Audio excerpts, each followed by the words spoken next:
साथ जया मिश्रा। आप देख रहे हैं हमारा खास बुलेटिन गंगा सवेरा। यूपी और उत्तराखंड की हर बड़ी खबर इस बुलेटिन में आपको दिखाएंगे। नमस्कार, गुड मॉर्निंग, सुप्रभात। मैं हूं स्नेहलता। चाहे बात आप करें राजनीति की, अपराध की दुनिया की या जन सरोकार की, हर खबर आपको यहाँ बड़ी तफसील से बताया जाएगा। खबरों में धार के साथ साथ तेज रफ्तार भी होगी। हर खबर आप तक पहुंचाने का वादा है हमारा। बिल्कुल, गंगा सवेरा में मॉर्निंग अपडेट मिलेगी आपको खास अंदाज में। तो चलिए जल्दी से शुरू करते हैं हमारा खास बुलेटिन गंगा सवेरा।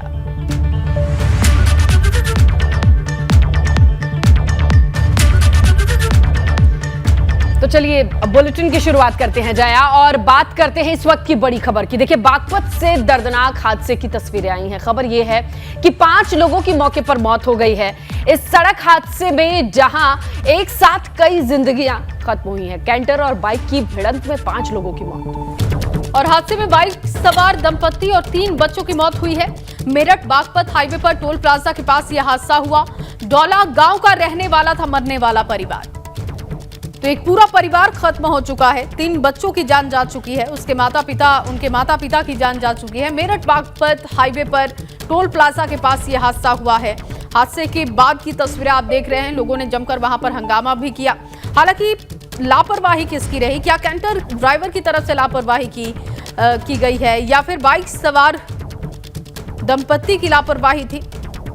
इसकी जांच हो रही है। लेकिन इस हादसे में 5 लोगों की जान चली गई है। एक बड़ा हादसा सामने आया है। मेरठ बागपत हाईवे पर टोल प्लाजा के पास यह हादसा हुआ। 5 लोगों की जान चली गई है। डोला गांव के ये सभी मरने वाले लोग बताए जा रहे हैं। बड़ी खबर बागपत से लगातार आपको दे रहे हैं। एक बड़ा सड़क हादसा हुआ, 5 लोगों की जिसमें जान चली गई है। कैंटर और बाइक की भिड़ंत में 5 लोगों की मौत हुई और हादसे में बाइक सवार दंपति और 3 बच्चों की मौत हो गई है। मेरठ बागपत हाईवे पर टोल प्लाजा के पास ये हादसा हुआ। डोला गांव का रहने वाला था मृतक परिवार। और तस्वीरें आपको हादसे के बाद की लगातार दिखा रहे हैं। देखिए किस तरीके से जैसे ही हादसे की सूचना लोगों को मिली, लोग मौके पर पहुंचे, जमकर हंगामा किया गया। 5 लोगों की मौत की खबर इस हादसे में मिली। बाइक सवार दंपति और उनके 3 बच्चों की जान जा चुकी है कैंटर और बाइक की टक्कर में। चलिए ज्यादा जानकारी सहयोगी राजीव पंडित के पास है बागपत से। वो हमारे साथ फोन लाइन पर जुड़े हैं। राजीव, कब हुआ ये हादसा, कैसे हुआ हादसा, क्या जानकारी है? देखिए, ये हादसा कल देर शाम हुआ है। बागपत मेरठ हाईवे पर हुआ है। टोल प्लाजा के पास में ये दंपति 3 बच्चों के साथ मेरठ से अपनी रिश्तेदारी में बागपत के सिंगावली थाना क्षेत्र के डोला गांव में आ रहा था। जैसे ही टोल प्लाजा पर पहुंचता है तो तेज रफ्तार से जो बागपत से कैंटर जा रहा था उसने बाइक को कुचल दिया, जिससे मौके पर ही पति पत्नी और 3 मासूम बच्चियों की मौत हो गई। जिसके बाद वहां हंगामा खड़ा हुआ है। तत्काल सूचना मिलने पर पुलिस मौके पर पहुंची और 5 के शव कब्जे में लेकर पोस्टमार्टम के लिए भेजे।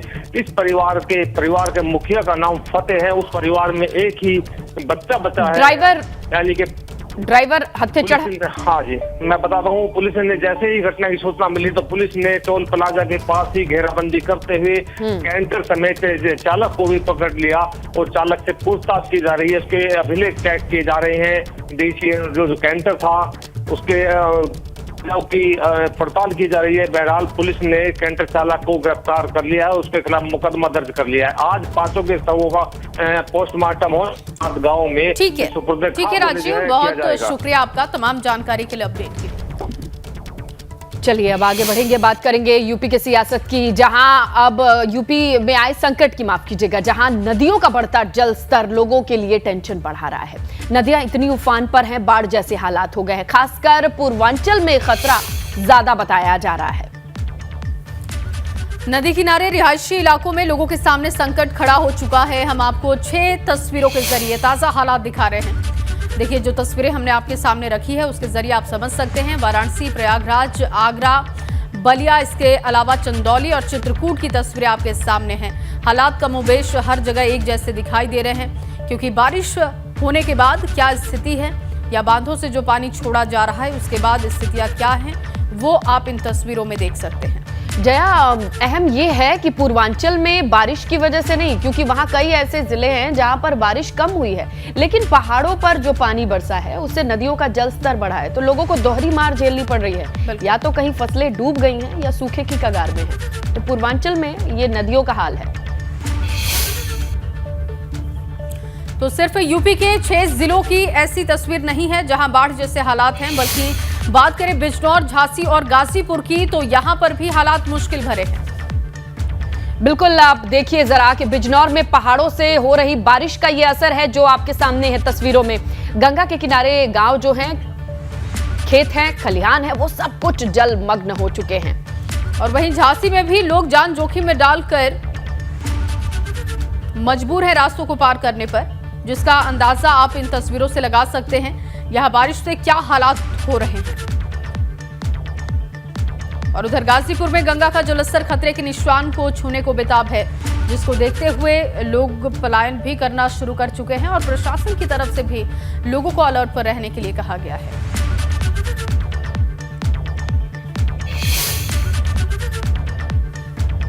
और अब आपको वाराणसी का मंजर दिखाते हैं कि कैसे गंगा के रौद्र रूप से यहां संकट गहराते जा रहा है। बिल्कुल, वाराणसी में हालात ऐसे हैं कि लोग अंतिम संस्कार के लिए भी परेशान हैं। सीधे 10,000 से ज्यादा लोगों के सामने ये मुसीबत है।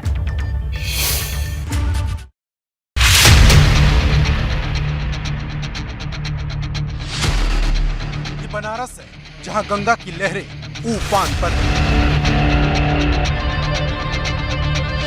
जलस्तर इतनी तेजी से बढ़ रहा कि घाट के घाट पानी में ढक चुके हैं।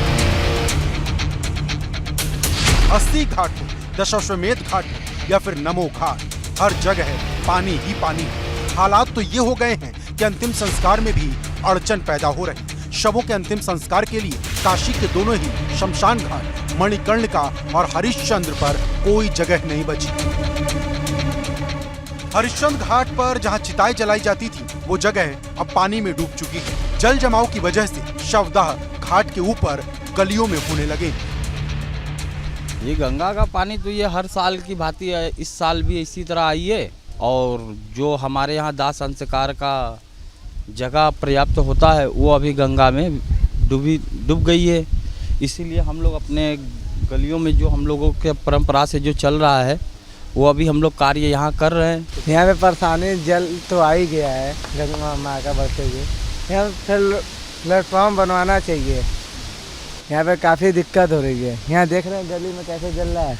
हर साल की भांति इस साल भी माँ गंगा अपना प्रचंड रूप लेकर आई हैं, तो इससे बहुत सारी दिक्कत हो रही हैं। क्योंकि यदि माँ गंगा अपना प्रचंड रूप नहीं लेकर आई होती तो हम सादा आराम से नीचे वहाँ पर कर सकते थे। इससे हम लोगों को बहुत सारी दिक्कत हो रही है। इस छोटे से कंस्ट्रक्टेड एरिया में हमें सौदा करना पड़ रहा है और एक गलियों से लकड़ी को ढोकर लाना पड़ रहा है। काशी में जहां देखिए गंगा और उसकी सहायक नदी वरुणा का उफनता हुआ पानी दिखेगा और उसी पानी से हर तरफ दहशत का माहौल है। प्रशासन की ओर से सुरक्षा के लिए सुरक्षित स्थान पर जाने की अपील तो की गई, लेकिन लोग फिर भी पलायन को मजबूर हैं। अब देखना ये होगा कि मोक्षदायिनी का रौद्र रूप कब शांत होता है। नीतीश पांडे, एबीपी गंगा, वाराणसी। तो हाल क्या है गंगा किनारे और वहां की क्या परिस्थिति है, ताजा हालात जानने के लिए हम रुक करेंगे। हमारे तमाम सहयोगी जुड़ चुके हैं, जहां हम आपको गंगा यमुना के स्वरूप के साथ जलस्तर तमाम जानकारी आप तक पहुंचाएंगे। आगरा से नितिन उपाध्याय हैं, सरफराज खान बिजनौर से हैं, अनिल कुमार हमारे सहयोगी गाजीपुर से हैं। बिजनौर का रुख करेंगे। सरफराज, जिस तरीके से उत्तराखंड का पानी पश्चिमी यूपी में एंटर करता है, तो बिजनौर के लोगों के लिए ये बहुत ही बड़ा मुश्किल भरा वक्त है, क्योंकि बारिश हो ना हो लेकिन बाढ़ का असर उनको खूब देखने को मिल रहा है। बिल्कुल स्नेहलता, सही कहा आपने। ये बिजनौर का इलाका है, ये गंगा किनारा का इलाका है और ये मालन नदी, मैं कहूँगा कैमरामैन से दिखाएं कि किस तरह से जो स्कूली बच्चे हैं वो इस मालन नदी के रास्ते से होकर गुजर रहे हैं और जान जोखिम में डालकर बच्चे जो है ये रोजाना जो है स्कूल अपने जा रहे हैं। आप देख सकते हैं कैसे हालात हैं। लगातार जो पहाड़ों पर बारिश हो रही है उसकी इसका नतीजा है कि लगातार जो इलाके के लोग हैं, लगभग ये रावली और ब्रह्मपुरी का इलाका है, इस इलाके में तकरीबन 3000 के आसपास लोग हैं, काफी परेशान हाल हैं। लगातार पानी बढ़ रहा है गंगा का, जिसकी वजह से लगातार जो इलाके के लोग हैं वो परेशान है। मेरे साथ यहाँ मौजूद है ग्रामीण, उनसे जानेंगे कि आखिर क्या दिक्कतों का सामना करना पड़ रहा है। जी, क्या नाम है आपका? मेरा विजय। विजय, बताएं आप किस गांव में रहते हैं, कैसे हालात हैं यहाँ पानी के बाद? रावली में रहते हैं हम। जी बताएं। यहाँ छोटे छोटे बच्चों को बहुत दिक्कतों का सामना करना पड़ता है।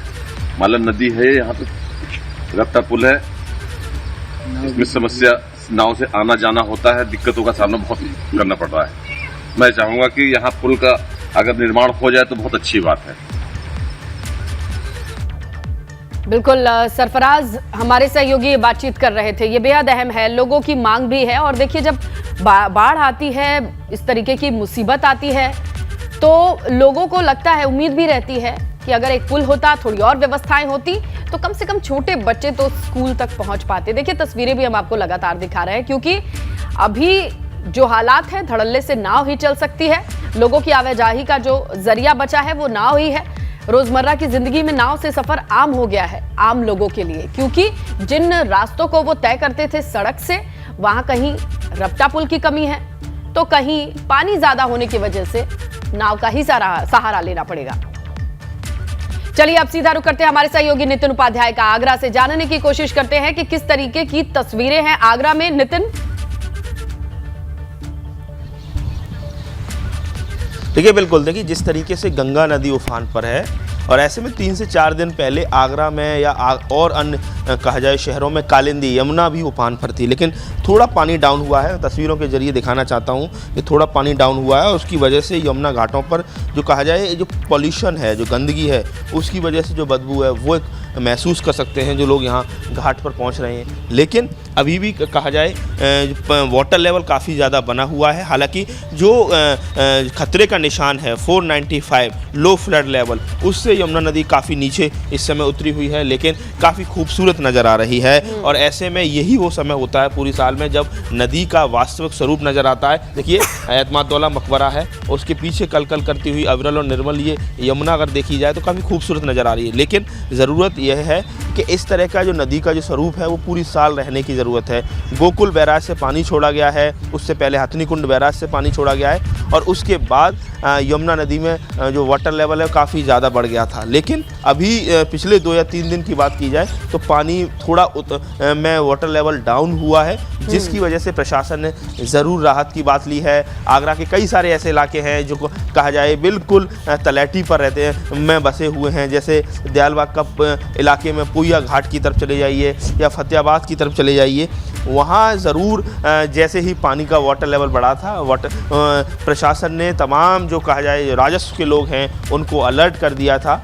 इसके साथ ही तमाम जो लेखपाल हैं, जो रेवेन्यू के जो इंस्पेक्टर्स हैं, वो भी गांव-गांव विजिट करने लगे थे। लेकिन कुल मिला के कहा जाए इस समय की जो स्थिति है वो स्थिति थोड़ी संतोषजनक है। कोई इस तरह का यानी कि आगरा में स्थिति डराने वाली नहीं है, खतरे वाली कोई बात नहीं है। जो तस्वीरें आप दिखा रहे हैं नितिन, उसके हिसाब से अंदाजा लगाया जा सकता है।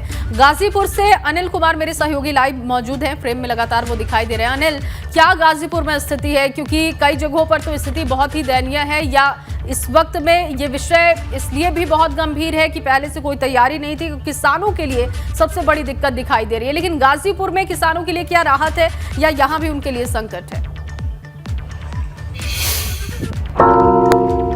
बता दें कि गाजीपुर का अगर हम बात करें तो गाजीपुर में जो किसान जो है आज दोहरी मार झेल रहे हैं। एक तरफ पिछले 1 महीने से बारिश नहीं होने के चलते सूखा की स्थिति आ गई है, तो दूसरी ओर गंगा बेकरार रूप धारण करते हुए लगातार अब गांव की तरफ बढ़ चुकी है। हमारे पीछे आप देख सकते हैं ये गंगा नदी है, और इसी गंगा नदी में अगर कुछ दूर की बात करें तो यहाँ पर टीले दिखाई देते थे, बालू के टीले हुआ करते थे। लेकिन जो 1 सप्ताह से पानी बढ़ना शुरू किया है वो लगातार बढ़ता गया है। लेकिन कल रात से ही एक राहत भरी खबर है कि गाजीपुर में जो गंगा स्थिर हो चुकी है, और वही आज सुबह से जो है गंगा जो है अब घटना शुरू कर दिया। हमारे साथ जो है ये पोस्ता घाट के पुजारी हैं, हम इनसे जानना चाहेंगे कि यहाँ पर गंगा की स्थिति पिछले 1 हफ्ता पहले क्या थी और अब क्या है।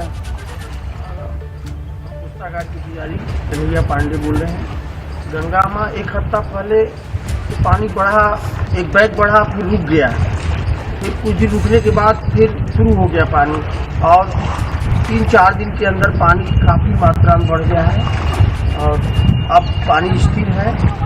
अब माँ से यही प्रार्थना है कि माँ अपना जो महात्मा है उसको कम करे, क्योंकि सारे लोग बहुत दूषित हो जाएंगे। किसान बेचारे बहुत परेशान हो रहे हैं क्योंकि बारिश नहीं हो रहा है और इधर गंगा माँ बढ़ रही है, इसलिए किसान बहुत चिंतित में है।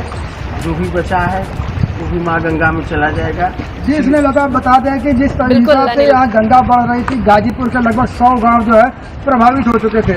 बिल्कुल अनिल, आपके पीछे तस्वीरें बखूबी बयां कर रही हैं, लेकिन अब यही प्रार्थना ही की जा सकती है गंगा माँ से कि अब उनका जल स्तर स्थिर हो जाए या फिर कम हो जाए, लोग थोड़ी राहत की सांस लें। हमारे तमाम सहयोगियों का शुक्रिया जिन्होंने तस्वीरें दिखाई, जानकारी दी। और चलिए अब बात एक अहम खबर की कर लेते हैं। आज मध्य प्रदेश में भाजपा मध्य क्षेत्रीय परिषद की बैठक होने वाली है, जिसमें सीएम योगी और सीएम धामी हिस्सा लेंगे। भोपाल में होने वाली बैठक की अध्यक्षता अमित शाह करेंगे। बिल्कुल, कनेक्टिविटी, बिजली, नदियों के जल बंटवारे समेत कई ऐसे मुद्दे होंगे जिन पर मध्य क्षेत्रीय परिषद में बातचीत होगी, जहां एमपी, छत्तीसगढ़, यूपी, उत्तराखंड राज्य शामिल हैं। और बैठक में यूपी के सीएम योगी आदित्यनाथ होंगे, उत्तराखंड के सीएम पुष्कर सिंह धामी होंगे, छत्तीसगढ़ के सीएम भूपेश बघेल, मध्य प्रदेश के सीएम शिवराज सिंह चौहान, मंत्रियों, मुख्य सचिवों और इसके अलावा केंद्र सरकार के वरिष्ठ अधिकारियों को बुलाया गया है। तो देखिए, तमाम बड़े नेता इसमें शामिल होंगे। चारों राज्य जो हिस्सा ले रहे हैं, जिनके लिए बैठक हो रही है, उनके मुख्यमंत्री शामिल होंगे और गृह मंत्री अमित शाह इसकी अध्यक्षता करेंगे। चलिए आगे बढ़ते हैं। अब बात करते हैं अखिलेश यादव के आजमगढ़ दौरे की, जिसमें बदलाव हुआ है। अब सपा अध्यक्ष अखिलेश यादव का आजमगढ़ दौरा जेल में बंद सपा विधायक रमाकांत यादव से मिलने के लिए है और इटोरा जेल में रमाकांत से मुलाकात की खबर आ रही है। माना जा रहा है कि 1 घंटे तक ये मुलाकात हो सकती है, लेकिन आपको बताएं कि जहरीली शराब कांड में आरोपी है रमाकांत यादव। आपको ये भी बता दें कि दोनों की मुलाकात 2 बजे के आसपास हो सकती है। पहले 20 अगस्त को मुलाकात की तारीख तय हुई थी, इसके बाद 23 अगस्त की तैयारी की गई थी, लेकिन अब कार्यक्रम में बदलाव हुआ। आज ही अखिलेश जेल जाकर रमाकांत यादव से मुलाकात करेंगे। तो आजमगढ़ दौरा है अखिलेश यादव का और आज वो रमाकांत यादव से मिलने वाले हैं।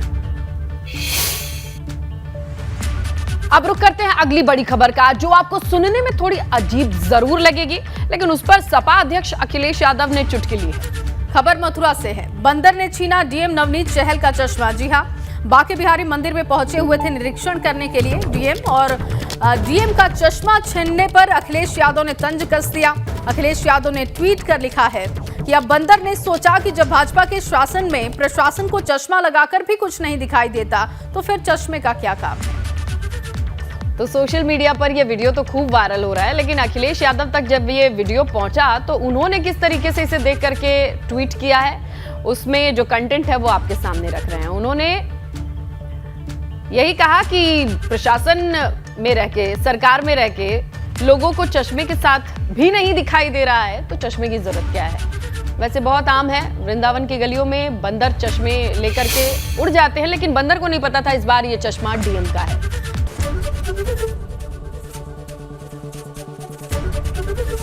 एबीपी गंगा, खबर आपकी, जुबान आपकी।